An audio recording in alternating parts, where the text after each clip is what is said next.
Well, good evening, everyone. This is Dr. Gene Johnson, and we are really excited to have you on our broadcast tonight. Let me just give a special shout out to all of our ASI, our DAS, and our FS2SE members. Glad to have you on the broadcast tonight. I believe it's going to be a very important session where we're going to be addressing what is from slavery to success empowerment movement, and why it's so important to us. So first of all, I sent out communications to everyone this week talking about this meeting, and one of the things that I wanted to address in this particular meeting was that a lot of people have signed up for the network, the From Slavery to Success Empowerment Network, but that by itself does not mean that you have joined the movement. And so that's what we kind of want to talk about. What is the difference between the network and the movement? I like to simply say the network is the playing field.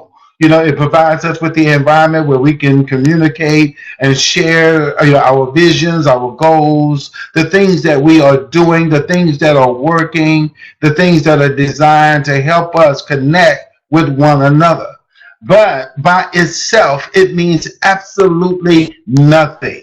Without a vision, the Bible says, without a people, my people perish. And so the movement is the foundation, it's the guts to, what we are doing. Without the movement, as I said earlier, the network means nothing. So it's not enough just to sign up and join the network. As a matter of fact, one of the things that I have observed is that a lot of the people who really don't understand the movement, they're really not doing anything in the network. Okay, so again, we don't want this to be or become an environment where we are fans.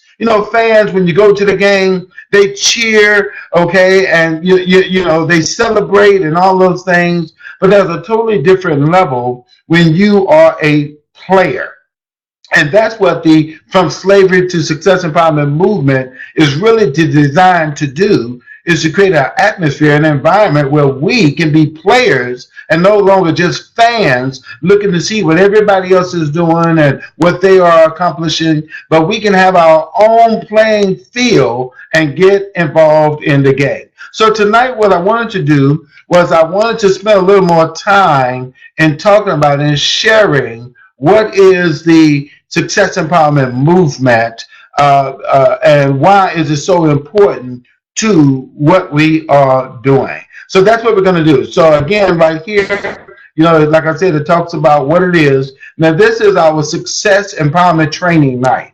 And again, this is designed to be a participation process. In other words, we have the chat room. So we welcome you and we invite and welcome you to participate in this particular process. If you have a question or a comment pertaining to the subject matter that we are dealing with, we want to hear from you. Okay, so it's very important. Now again, if you don't say anything, then we can't do anything in addition to helping you from where you are. So get involved and become a participant in the processes. Some of you have engaged, some of you are very active, some of you have already signed up and you have your personal fundraising pages. This week we just launched the Win $25,000 challenge, and some of you are engaging in that. Some of you have even already purchased your annual subscription for the magazine. We'll talk about that later on.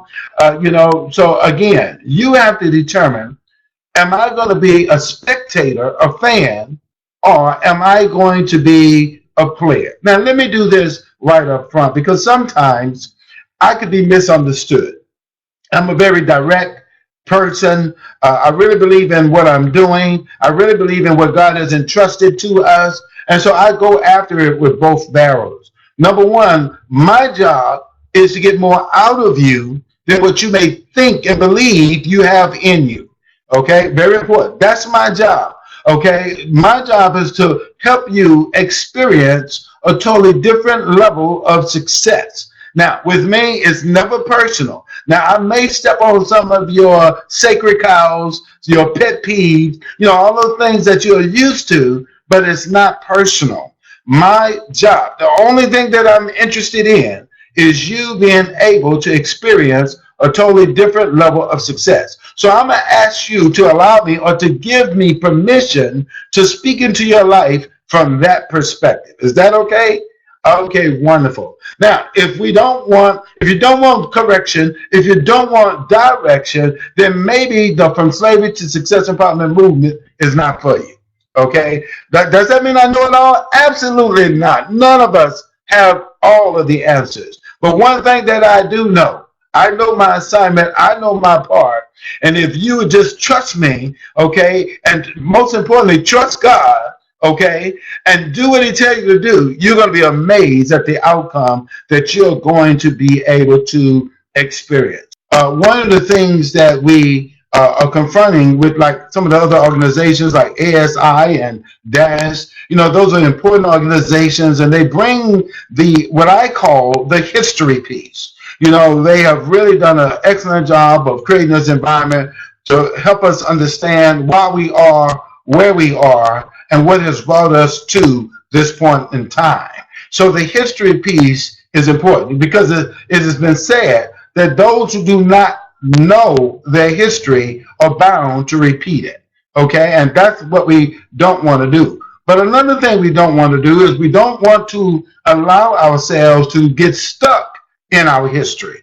Okay, it's important to know my history, but I got to move beyond that. And that is what the From Slavery to Success Empowerment movement is all about, creating a playing field where we can now position ourselves for next level success. And the key word that we're going to be focusing on tonight and defining what the From Slavery to Success Empowerment movement is about is all about positioning. Okay, when it comes right down to it, we have to be in the right position in order to affect the change that we want to be able to experience in America. Okay, so let's begin to look at this. Now, when we look at this, and we're speaking to our position, Black people in America, okay, and when I use the term Black, okay, we've been colored, we've been Negro, we've been African American, okay, and yes, the appropriate term, I totally agree, the appropriate term is descendants of American slaves. Now, that's something new to me, okay? I have to buy into that because I now understand why it's important for us to be able to properly identify ourselves. Okay, I had the same challenge that most people have, and that was the stigma of the past. The stigma that when I heard the term slave, instead of allowing it to move me forward, I allowed it to take me backwards, okay? And that's why most people have a challenge connecting with that identification. But the reality of it is, that's who we are in America, okay? And from America's point of view, that's how they're dealing with us, okay? So I'm going to do a better job of connecting with and identifying, okay, because it takes just as much energy for me to say descendants of American slave as it does to say a Black American, okay? And in a couple of meetings down the road, we're going to really be explaining why us connecting with that identity is so important from a legal perspective, okay? So that's going to be coming down the road in a couple of meetings. Maybe next week we may deal with that. So we're going to have some special guests on, and we're going to be doing some interviews. But this piece here, you definitely don't want to miss, okay? So when I talk about Black America or Black people in America, I'm talking about descendants of American slaves, okay? All right, perfect. And from this point forward, that is not a negative thing. Let's get it straight. That is a positive thing. Okay, if you just think about it, who we had to be in order just to survive. That we endured all of that hardship that was placed on us. And not only did we survive, we have soared. Okay, so in spite of all of that, okay, that we have still continued to rise to the top, okay, and so that's something to be celebrated, okay. So now when we talk about this, we talk about there are three major components that we have to be willing to address, especially if we are looking at it from what we call a positioning point of view. Positioning is everything, okay? If you're not in the right position, number one, you're going to keep missing opportunities that are there. You got to be in the right place at the right time and have the right frame of mind so that you will be able to take advantage of the opportunities. Opportunities are not designed that they have to wait until you catch on to it. So you have to be prepared and in the right position. And that is a part of the objective of the From Slavery to Success Empowerment movement. So there are three major components: collaboration, financial, and opportunities. So those are the three, not the only three, but these are major players when it comes to us being in position to impact positive change. Okay? Now let me show you why this is so important. Now in this next diagram here, and I'm a visual person, and so I like to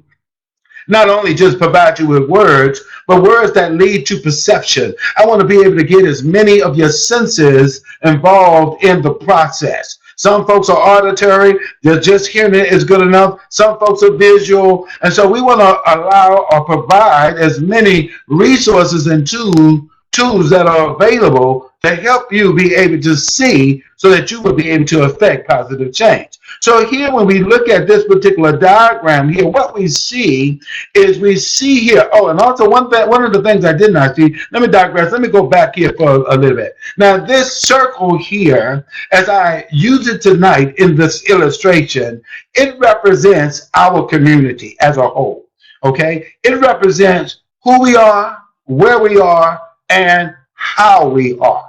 Okay, so as you look at this circle, I want you to think about us in America. What position are we in, and how are we existing, and how are we functioning? Okay, all right, now let's go back. So now when we look at this, so we can see that, yes, we do exist. We do have a community. But if you look at this particular illustration here, what you will see is all of the arrows are pointing out of our community. Okay, now what this is saying is that all of our resources, our time, our talent, and our treasure are leaving our community and going into other communities. You follow what I'm saying? So if people say, well, what's wrong with them? What's wrong with black folks, or whatever label they want to put on us or that we want to embrace, what's wrong with us? Because see, a lot of cultures, they don't understand how we can be in the position that we are in as long as we have been here and not have improved our position over the years. Well, again, there's a reason for that. And again, we're going to get to that. But right now, I just want to show you that right now, what this means is that in order for us to be able to get access, right position, we have to leave our community and go into somebody else's community in order to be able to experience that different level of success. And it ought not be so. Okay? Because every time we leave our community, guess what we take with us? Our time, our talent, and our treasure. You see, every time we have to leave our community to go into somebody else's community for collaboration, for financial unity, or for opportunities, our community gets weaker.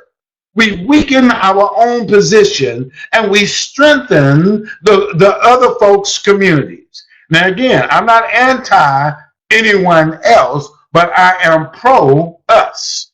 Okay? And so these are the things that we have to learn. You know, there's only two cultures that I have come across that practice this model. Only two. And they are the black community, or descendants of American slaves, and the Christian community. And I'm a member of both of them. You know, it is amazing to me the similarity of what I see in the descendants of American slaves, black community, and the Christian community. You follow me? That these are the only two cultures that I see practicing this inappropriate behavior. And that is exactly what it is. When you value someone else's community over your own, that is inappropriate behavior. Okay, and so we can learn. We're going to be talking about different communities, using them as models, okay, so that we can possibly learn and make necessary adjustments. Because, see, let the truth be known, we have all of the resources we need to succeed, but it's how and where and for who we're using them for. Okay, and so now, and I know, look, I know there are some things that we just don't have available to us, for us within our community. You follow me? I get that. There's just some things that, that like nice neighborhoods, like businesses, like, you follow me? All these things that are necessary for life. And people say, well, what am I supposed to do? Just do it out? No. What you're supposed to do is whatever we don't have is an opportunity, if we can see it, and create it. Okay? So see, the key is, if we don't have it, let's not look at it as being a problem. Let's begin to look at it as what it is, an opportunity. Okay? So that's the thing. What we are going for is what we call unity. Okay, and in the Bible talks a lot about unity. We talk it a lot, but do we practice it? And so that's what this movement is designed to do, to create an environment where we can have more collaborative unity, more financial unity, and more opportunities within our own communities. Okay, now, one of the things that we have to do, if we are going to right the ship, is we have to understand what's stopping us from doing it. And that's one of the things, excuse me, I want to achieve tonight, okay, because it's amazing to me. I talk to folks all over the country, and it's amazing how, we will talk about, well, what they are doing to us and what they haven't done for us and all these things. But now when we have the opportunity to do it for ourselves, it's like, I don't have time for it. I'm too busy. Come on, okay? I'm too busy. I'm too caught up in building their community that I don't have time to build my own. And I want you to know that that's inappropriate behavior, and it creates an environment that causes us to be dysfunctional, okay? And so we got to right that ship. Now, how should it work? Well, the way it should work is that you notice the arrows now are pointing in.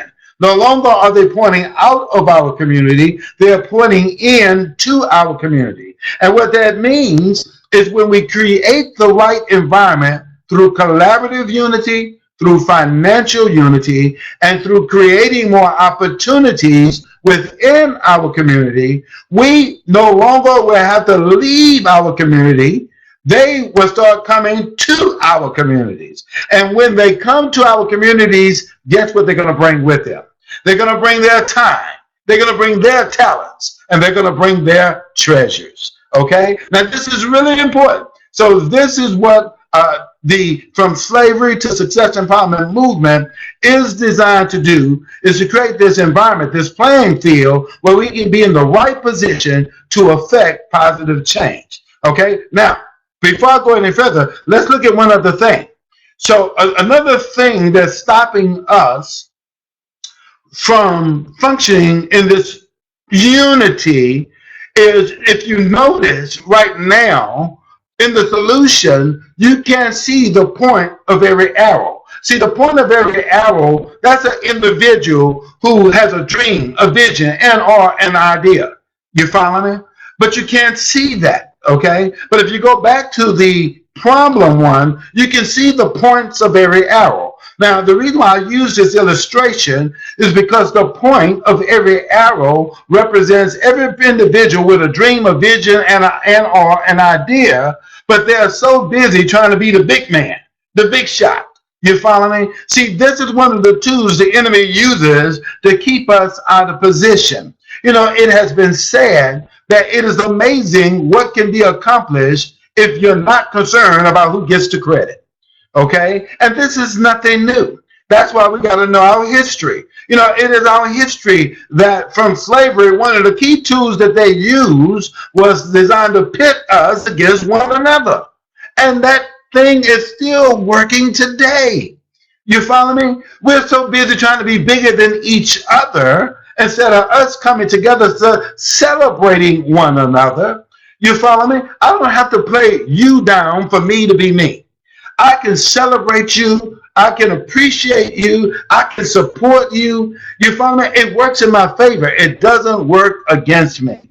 That is a part of the programming of the past. And so what we want to do is not try to create environments where we can be the big shot, but we want to create this environment where through collaborative unity, okay, that look, I want to know who are the other players. I want to know what has God entrusted to you, okay? And one of the keys to next level success is not just creating an environment for success for yourself, but creating an environment for success for others, okay? Now, when we can embrace this type of mindset, you're going to be amazed at what we are able to accomplish. So that's one of the things that, as I'm talking to people, I'm challenging folks. I'm challenging folks that, do you believe in your community enough? I'm not talking about give up all your time, okay? You know, I'm a Christian, and I believe in tithing.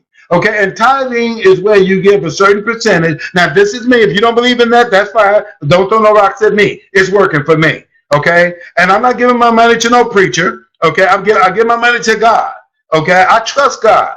Okay, now when I tithe, I'm like the farmer. I'm sowing into a system and a process. So one of the things we're going to talk about, we call it our 3 P's for success, and that is price, process, and production.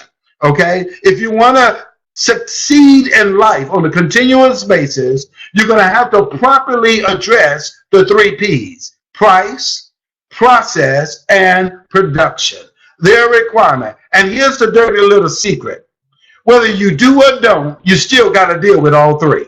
You follow what I'm saying? That's what people don't understand. Life requires that you pay a price. There's a price for doing. There's a price for not doing. There's always a process, okay? Not a bunch of Lone Rangers, okay, but a process. So to the degree that I'm willing to submit myself to the process, that is going to determine how much production I'm going to able to realize. Now, production moves both ways. There's positive production and there is negative production. Now, negative production is when I'm one of my mentors, he talks to me about what he calls illegitimate suffering.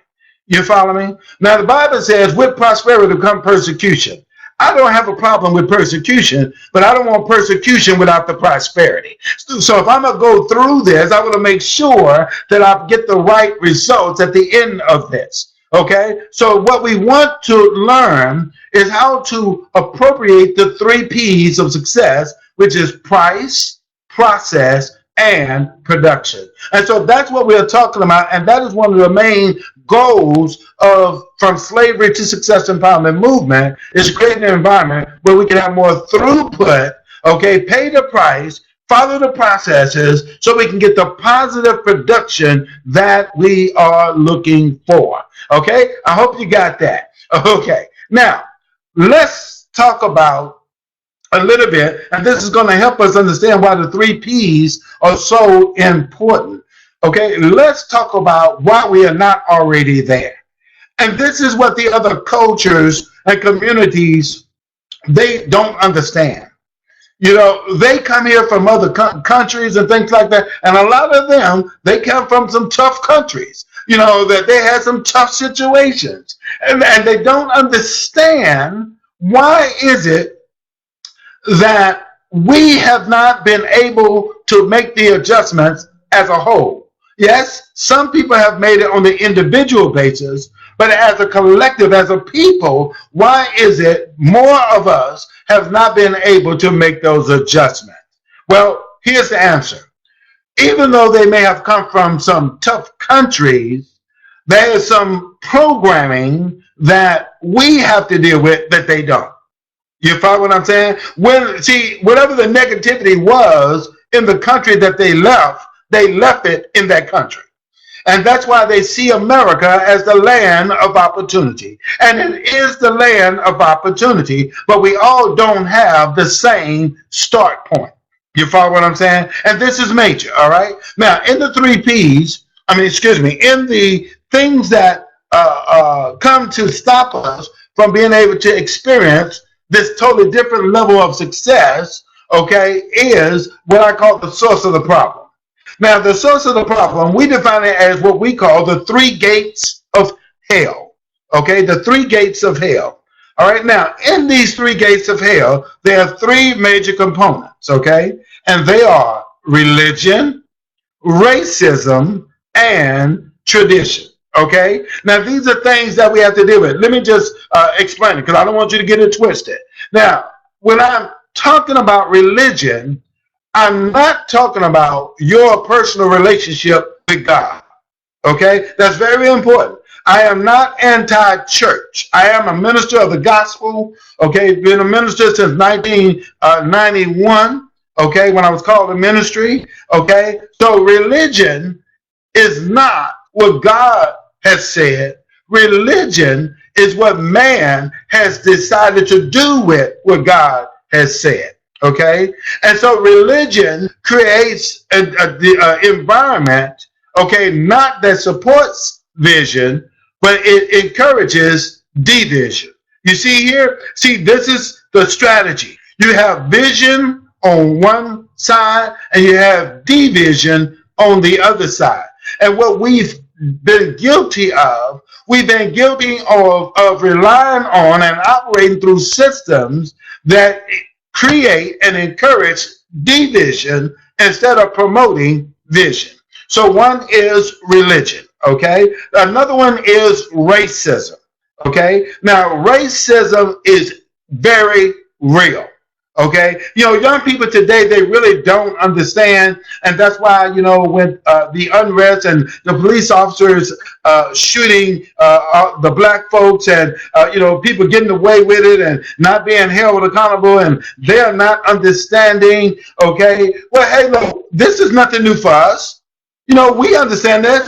We've been around, we've seen that, and we've seen it even worse. Okay, but that's not about color. See, the misunderstanding is that racism is about color. It is not about color. Racism is about a race to a position. Okay, I want you to get this because it's extremely important. Okay, what we call racism and what the other communities call racism is not the same thing.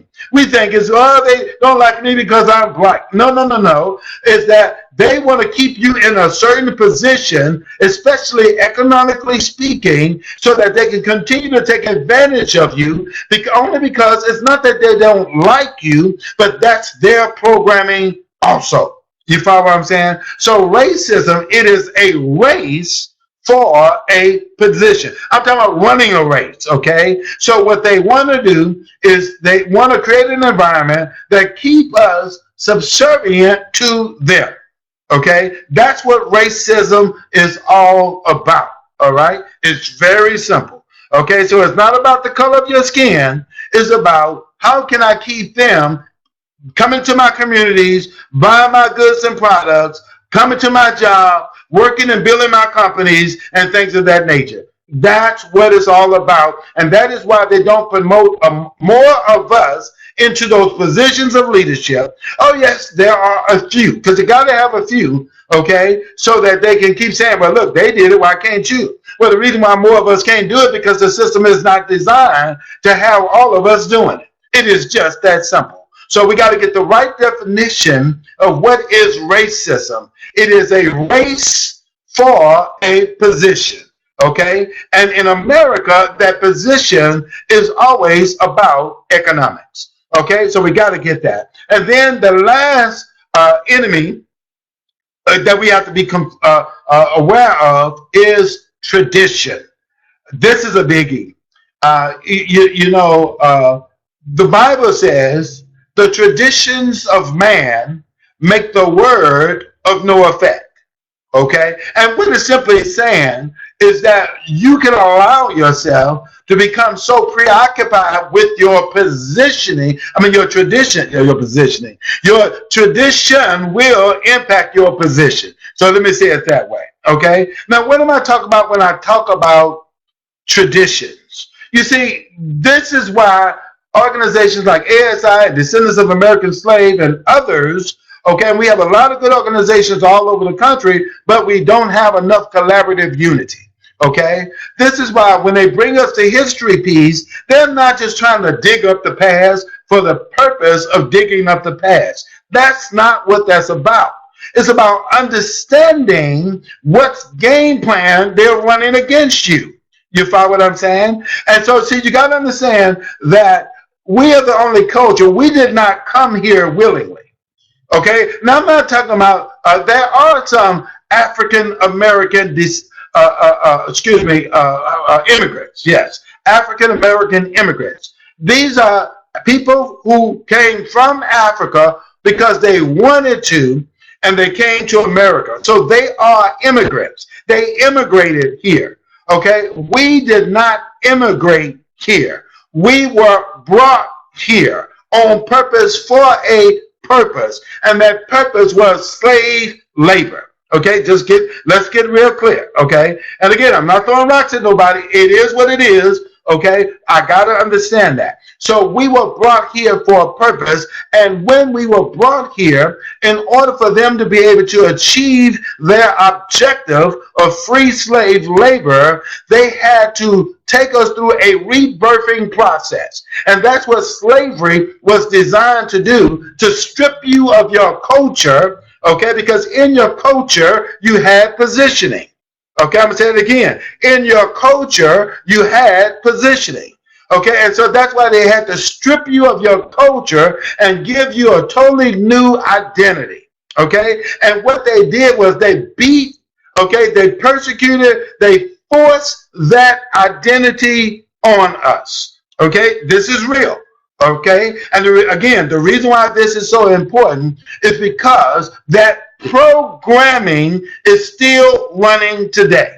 The problem is, it's not running on the surface at the conscious level, it's functioning at the subconscious level. You follow me? No, I was not there when they were brought over. I was not there. But it has been passed down from generation to generation. It is deep-seated. It is in the blood that we have been programmed to function as slaves. Okay, and so and most people have a problem with that, and they say, well, I don't believe in that, and I'm not a slave, and I don't function as a slave. Well, wait a minute. Okay, anytime you compete against your own brother, okay, anytime you jockey for position, okay, that you got to put another black person down to put yourself up, that is the slave programming. See, that is exactly what they taught us for our survival. We had to compete against each other just for survival. And so we are still doing the same thing today. That's why I'm taking the time to show you this. And that is why it's important to have an organization like the From Slavery to Success Empowerment Movement that's designed to take us through a rebirthing process on purpose. So we must, again, taking some things from the Word of God, but we must be willing to go through a born-again experience again, okay? So that we can now begin to get, accept, and embrace the new programming that's available to us. See, that's why we're not connecting. The Bible says you can't put new wine into old wineskins. And see, that's what's happening. Everybody's telling us what we ought to do and how we ought to do it, but nobody's taking the time to prep the ground, to prepare us for the new wine.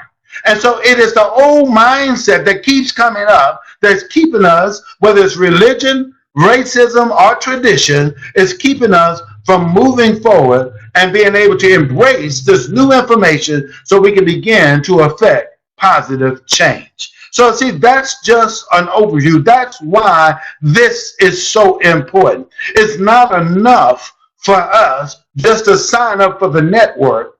We have to be willing to make a commitment to get involved. And this platform is about you. This platform is for you. We want to know who you are. What has God entrusted to you for us? Okay? Now we're going to hold you accountable because we have standards. And our standard is success. Our standard is excellence. We're not going to just allow you to put up anything or just say anything and just do anything. Come on. There has to be some standards. Okay? Now, if you have a challenge with that, it's only because your programming is off. Because when you go to their communities, come on, when you leave your community and go to their community, guess what? They have standards. And they require for you to submit to the standards. And if you're not willing to submit to their standards, guess what they do? They remove you from their community. Okay? So I just want you to know that we're very serious about creating an environment, okay, for more of us. Unfortunately, you're never going to be able to get them all. Okay, no matter what you do, no matter what you have, or what you provide for people, there will always be some folks that you may have to get on the next go round. It is just that simple. But for those people who want it, you follow me? See, I'm called to success-minded people. I don't play games. I don't have time for that. Okay, if you're not serious about success, okay, then you need to be in another organization. Okay, and one of the key components of success is you got to know what you want. Okay, it's amazing to me how many people I talk to, and they're not even clear on what they want. You know, it's just saying things like, I want to be happy. What does that look like? Or I just want more money. Here's a penny, more money. You follow me? We got to be clear on what we want. Now, the problem with being clear on what we want, that means it comes with accountability. So if I tell you what I want, now you can start holding me accountable. But without accountability, we have nothing. Okay, we have nothing. And so those who are serious about experiencing a totally different level of success, okay, they're okay with the price, they're okay with the process, and they are okay with the production. Okay, now let's look at the production. Let's begin to segue. And again, this is designed to be information based. So I'm sharing a lot, and I still have not figured out this phenomena where I got some ideas where, we can have a platform where we can participate and we don't participate. We don't ask questions. We don't say anything. And a lot of that, unfortunately, has come out of our churches. And our churches, we've been programmed, we go in and we get talked to or talked at, okay? But see, the way that I was taught, no matter what the information is, it is not mine until I do something with it. Okay, until I do something with it. And so what I want to do is I want to challenge you that when you come to these type of meetings, when you come to, whether they are live or online, okay, when you come into a success empowerment meeting, I want you to come prepared and equipped to answer 2 questions at the end of that meeting. And those questions are, number 1, tell me one thing that I learned. Okay, I may have gotten a lot of things, but tell me one thing that I learned. And number 2, tell me what I plan to do with what I learned. Okay, that simple process will change your life. Because it's amazing to me how people will come to a meeting with no expectations and then wonder why when they leave, they feel like they didn't get anything. Okay, so if you come prepared, if you come expecting, okay, I promise you that if you learn one thing, okay, and apply that one thing, you will be amazed at how fast your life will begin to change in the positive direction, okay? Just one. Don't need to know everything, but just that one thing that really just stuck with you, okay? So it's your job to get at least one thing out of this process, okay? All right, so let's begin to look at, in our time that we have left, let's begin to look at the outcome, the production, okay? Before I do that, let me deal with this one thing. I forgot, really important, because I talked to you about this programming, okay? And this is the type of training that we provide to all of our members who are serious about success, okay? Because I don't want you to assume, yeah, I got it. You heard it, but did you get it? I really want to drive home this illustration, okay, of how this past programming is impacting us today. I want to introduce you to a term called presupposition. Okay, now in this term, it says presupposition, whatever the heart embrace as truth, the mind will support it. Okay, whatever your heart. Okay, and that's why we got to be very, and I'm not talking about the blood pump, the physical heart, but those things that we allow in us, those things that we allow to affect and to move us. So you gotta be very mindful about protecting the condition of your heart. Okay, what's important to you. But whatever the heart embrace as truth, the mind will support it. Now notice what I did not say. I did not say whatever the heart embrace is truth, the mind will support it. You see, the mind is designed, it's going to take whatever you feed it, okay? And if you constantly feed on it, the mind will process it as if it is true, okay? And see, that was a part of the programming. That's why they beat it into you. They force-fed you, okay, that you are less than a human being, that you were not equal to them. And all that was done to better their position over you. Okay? Now again, a presupposition, here's another term for a presupposition. A presupposition is nothing but a made-up mind. That's all it is to it. You follow me? And one of the biggest challenges we will face is not other people, not other communities, it's not the government, it's not the lack of money, but it is your current state of mind. Okay, and so we got to address what is my current presupposition, okay, before I try to receive new information, because my current presupposition or mindset will impact the information that's being shared with me. Okay, so in this particular process, and all of us go through this whether we know it or not. See, it is your presupposition that impacts your thinking. You know, again, I talk to people and they recognize, hey, I have a need for better. I want better. But why is it that I can't get myself to do what's necessary to make it happen? Because your thinking is already tainted by your current mindset. Okay, now, here's the next problem. Anytime your thinking leads to a feeling, okay? See, a lot of people, there's this saying, and we say all kind of crazy things. Find something you enjoy doing, and then you'll be successful. Have you ever heard of that? Find something you enjoy doing. Now, there's nothing wrong with that, okay? But it doesn't always work that way. I can take those same words and flip them around. Find something you want and teach yourself how to enjoy doing it. Did you hear what I said?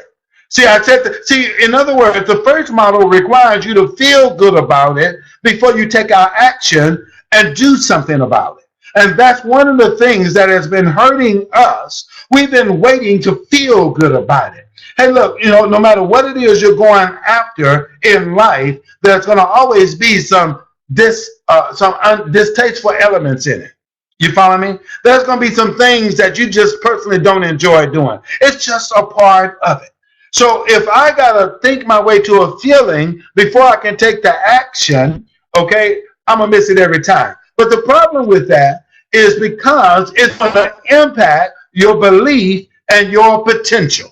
Okay? And see, a lot of us, we've been told you're not this and you're not going to be able to do that. And even though, as I study people, we are constantly defying the laws. Right now it's football season and the playoffs are in. And, we have more black quarterbacks today. Because they used to say, and I'm not talking about back in slavery time, they used to say that black people did not have the intelligence to run the position of a quarterback. You follow me? Now we have more successful black quarterbacks. And why? Because we did not allow that past programming to continue to stop us. So some players, when they would go to the NFL, they would not be able to play quarterback. They would make them into a receiver or a cornerback or change their position. And it wasn't until, I don't know if you remember Doug Williams. And Doug Williams, he won a championship with the Washington Redskins. Yeah, I'm a Cowboy fan. Okay, he won the championship with the Washington Redskins. Why? Because he refused to allow them to make him into something else, that he had made up his mind that he was going to be a quarterback. And see, it's something about a made up mind, that when we make up our minds to be something, to do something, or to have something, then we create the environment where we can affect change. So this is the wrong process. Okay, that when you think about it, if you have to feel good about it in order to do it, you're going to miss a whole lot of opportunities. Because a lot of times opportunities are not seen or recognized because it's disguised as hard work.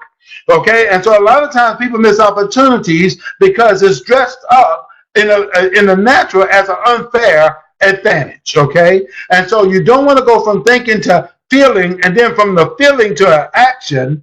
Okay, you want to do this. This is what you want to do. You want to go from thinking to an action. Okay, from thinking to an action. Okay, then my actions will bring my feelings in alignment with it. Okay, come on, this is very important. Okay, that's what's been part of our challenge. We've been waiting for other people to fix us when we got to take the action to fix ourselves. You follow me? So this simple thing here will turn your life around. How many opportunities have you missed out on because you didn't feel like it, or because you just weren't happy about what you had to do? People are crying for opportunity, but look, you are the winners. The people who are on this broadcast, you have decided to delay your gratification. You are making an investment in yourself. You follow what I'm saying? You're here to get a new perception so that you can get a new direction and get a new outcome. So I celebrate each and every one of you. You get it, okay? So I just want you to see this. I got to know what is the state of my mind. And so when I talk about the heart, I'm talking about my mind, because it's the center of operation, and everything that we do filters through this faculty of that's called our minds. Okay, and that's why we have a rebirthing process. Okay, that we have to create a whole new environment where we can be born again. Next week, I'm going to talk to you about your birthrights. See, this new birthing process, it comes with a series of entitlements. Okay, and once you know who you are, okay, then you will know what you're supposed to do, and only then will you be able to get what belongs to you. All right. So where are we going? So when we talk about this movement, that means that we are moving from one position to another position. So let's talk about that. In our few minutes that's left over, I want to talk about expanding the role of Black Americans. Okay? And we have some action steps that this movement is designed to accomplish. The first action step is incorporate a new focus around Black Americans. And again, descendants of American slaves, God's people. Okay? Now, I already know some people are going to have a problem with that. Okay? What do you mean, Black folk, God's people? Okay? God loves everybody. Yes, he does. So if God loves everyone, guess what? That includes us. So all we're doing is creating an environment so that we will know. Come on, because there was times in our lives when we weren't sure. We weren't sure whether or not God had forgotten about us, because people say, if that's a real God, why would he allow them to go through all of the things they went through? Okay, we understand that God loves Black folks in America, okay, descendants of American slaves, okay? So that's step number one, okay? Action step number two is to develop and instill a group tribe code of conduct. It's amazing. Before we were accepted, okay, how we did our own policing. When I was coming up, if we did something wrong, and we always did stuff wrong, the neighbors would get us. You follow me? And then they tell our parents, then our parents would get us again.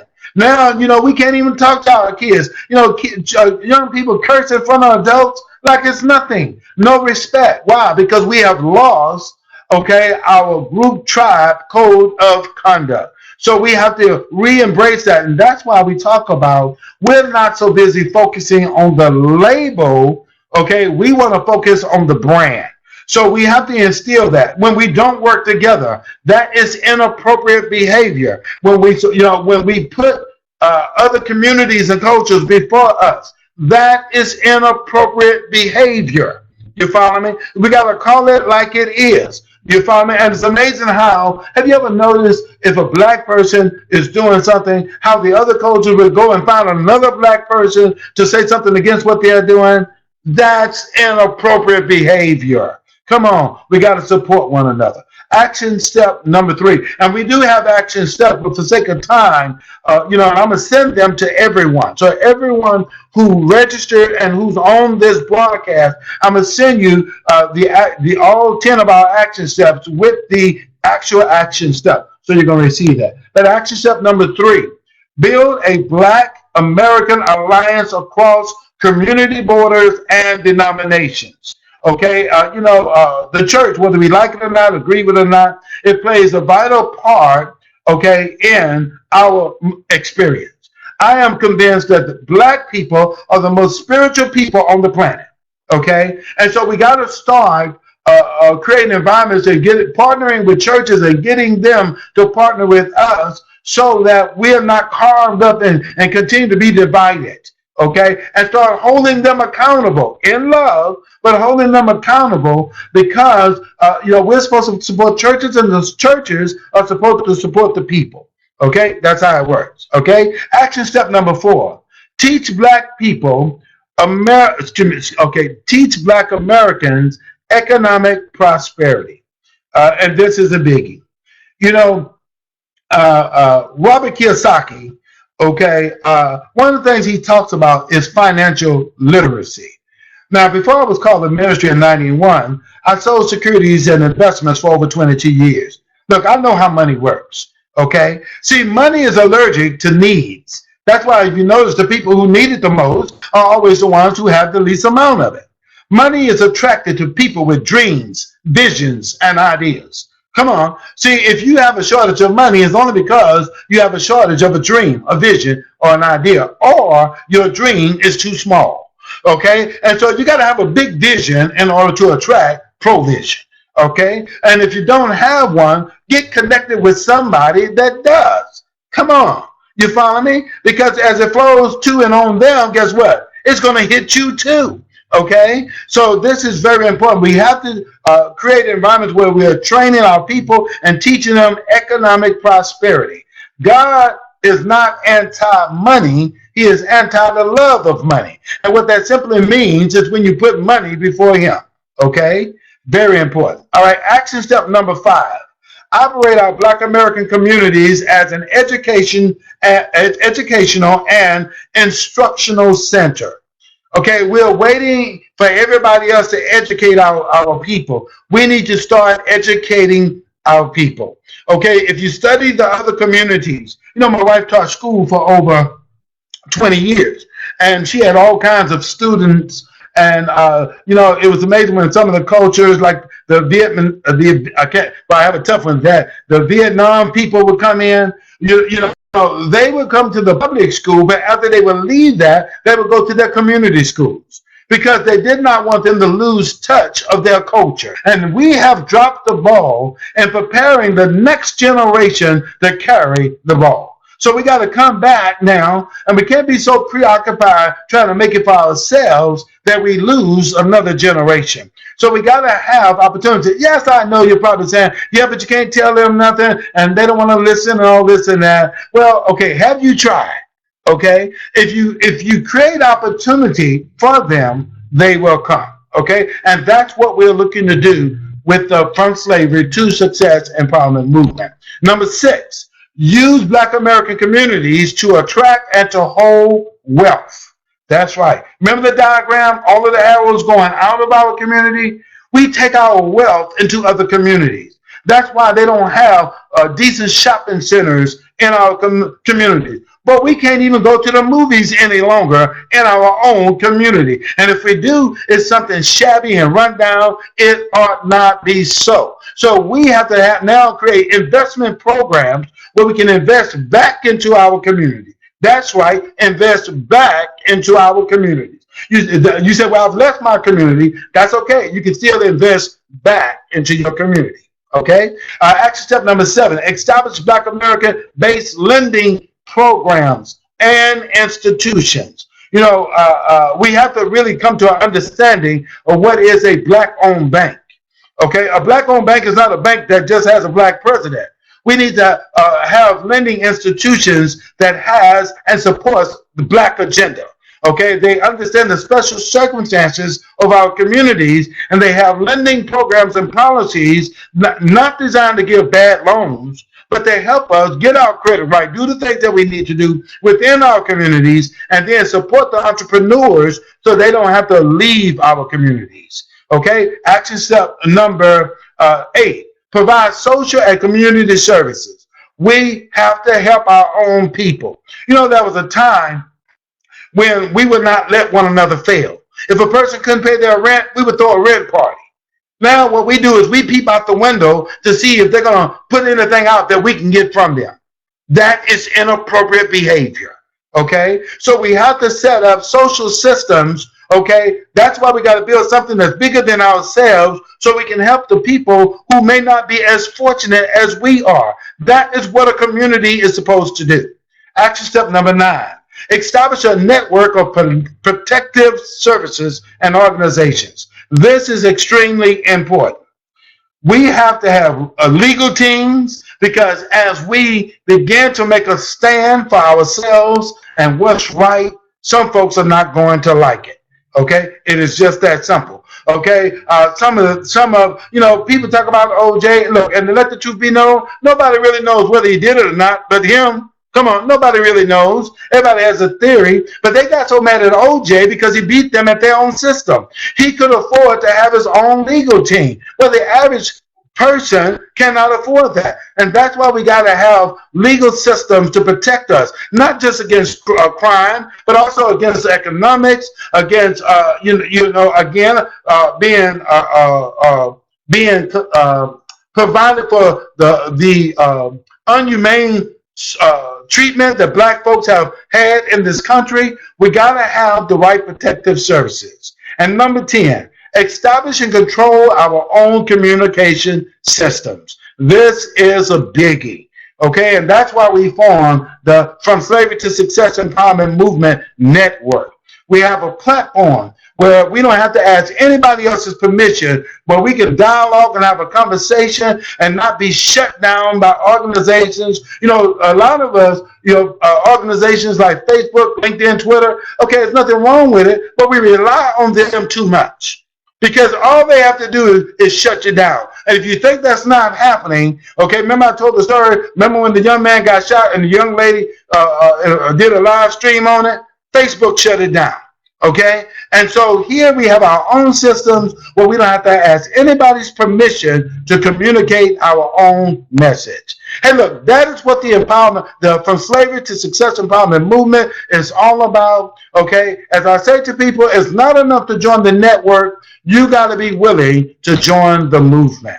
One of the things in closing, we're asking all of our members, okay, to subscribe to our magazine that we're launching this month, which is the From Slavery to Success Empowerment magazine. Okay, this is another platform that we are providing. The subscription is only $20 a year. Remember, there's always a price, there's always a process, and there's always production. Now, this magazine, okay, and this is for our investors. Our goal is to, within 5 years, have 1 million subscribers. That's over $20 million a year just through subscriptions that we will be able to give back and provide services to our community. See, you are a part of a big vision. So the question is, are you a player or do you just want to continue to be a fan? Hey, look, we believe in you. We thank you. We want to partner with you. Together, we can do this. I want to thank everybody for taking time out of their schedule to be a part of the broadcast. Sign up today. Get your subscription. Get involved in the movement. You can do it. Bye now.